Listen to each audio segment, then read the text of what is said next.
You're the owner of a small business, which means you're also the tech guy, and HR, and personal assistant, and head honcho, and intern.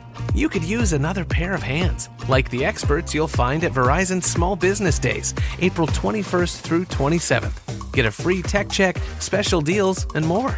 Call 1-800-483-4428 or visit verizon.com/smallbusiness to book your appointment. Verizon Business.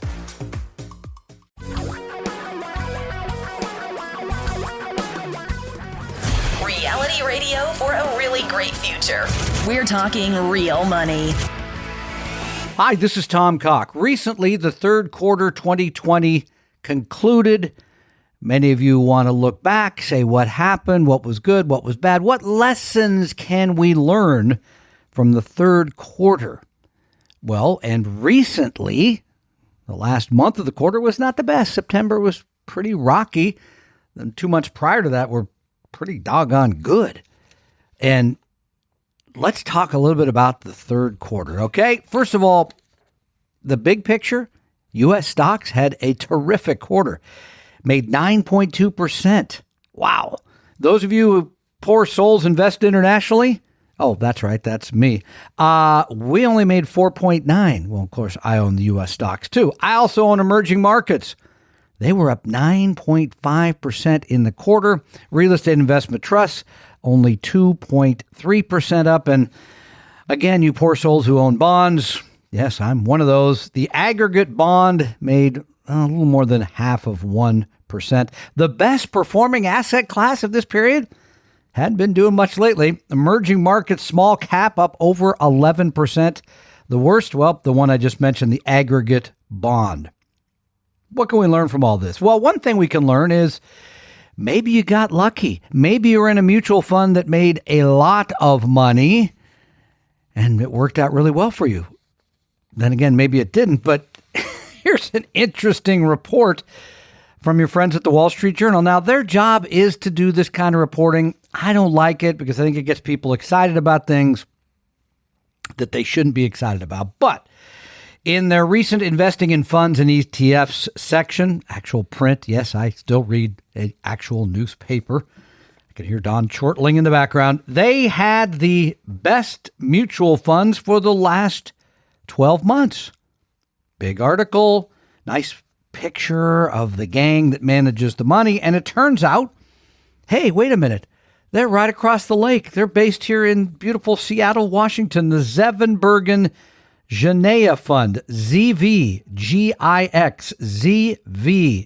ZVGIX. Holy cow. It's a return of 121%. For the 12-month period ending September 30th, year-to-date gain of 92. I just looked it up, by the way. That was the end of the quarter. They're up way more. It's up on now 104% for the year. And how in the world did they do this? Well, they did it by owning not very many stocks. I think they only hold about 30 equities. And they have a lot of money, over 6% of the money in Shopify, over 6% of the money in Tesla, over 6% of the money in Amazon. Getting the point here? Almost 5% of the money in Zillow. Almost 5% of the money in Zoom. Wow, this is huge. Sounds great, right? Sign me up. And actually, I have met Nancy Zevenbergen because she's been at this for a long, long period of time. And the Seattle Money Manager universe, while growing, due to all the tech people that are taking advantage of the great help you can get, it's not huge. And I actually used to host the CFA dinner here in Seattle back when I was on television, but it's not a big number. But okay, up 104% year to date. That's the great news. The expense ratio, 1.1%. It's pretty high. Turnover, 62%. That's fairly high as well. I already mentioned the expense ratio, but how about this? The standard deviation? The amount of movement up and down, 32. That is exceptionally high. And I would worry if I only held about 30 securities. That's pretty risky. Here's the other thing. This is a very small mutual fund. Holds about $100 million. So it's small. It has very few holdings. And it, again, it has this huge standard deviation. So I would be worried about those things. But what about the third quarter, Tom? And we're not suggesting you go buy that fund, by the way. Well, number one lesson, I think, is you don't care. You don't care. The people on Wall Street have to care. Nancy Zevenbergen has to care because she's getting evaluated every quarter and for the year. How am I doing against all those things? Here's the good news. Doesn't matter to you. You don't have to pay attention to any of that, because it brings me to number two. Your asset allocation is dependent on you. Has nothing to do with all the rest of this noise that's going on all the time. And boy, there's a lot of it. Presidential elections, COVID economy, etc.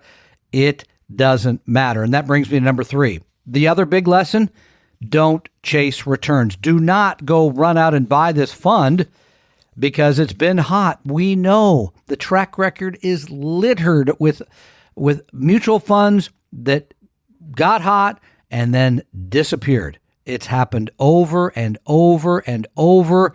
The outperformance of active managers is usually short-lived. I can't guarantee what's going to happen here. A lot of money will pile in. They got to find ideas for it. Those ideas will not be as good as being in some of the tech stocks that they've been in lately. You build the right plan for your future, or hire somebody who does. You have the right asset allocation, the right amount in stocks and bonds for what you're trying to achieve, and you ignore all the rest of the noise. And I can pretty much guarantee you this: your future will be better if you take that approach. I'm Tom Cock. Talking real money. We hope you realize that the information provided on Talking Real Money is for educational and hopefully enjoyable purposes only. Providing personalized financial planning or investing advice takes time, so please consult with a really good fee-only fiduciary investment, tax, or legal advisor. We know a good one. Investing must always involve risk. In other words, you can and probably will lose money at times. Also, as much as you want it, no one can accurately and consistently predict the future. So past performance doesn't tell you a darn thing about what the future will bring. Unlike many other programs that say something similar, Talking Real Money is not trying to get you to buy or sell any financial products or securities. Instead, the program is provided as a public service by Vestry, a fee-only registered investment advisor. Thanks for listening, and please visit TalkingRealMoney.com for more information and disclosures. That's a wrap.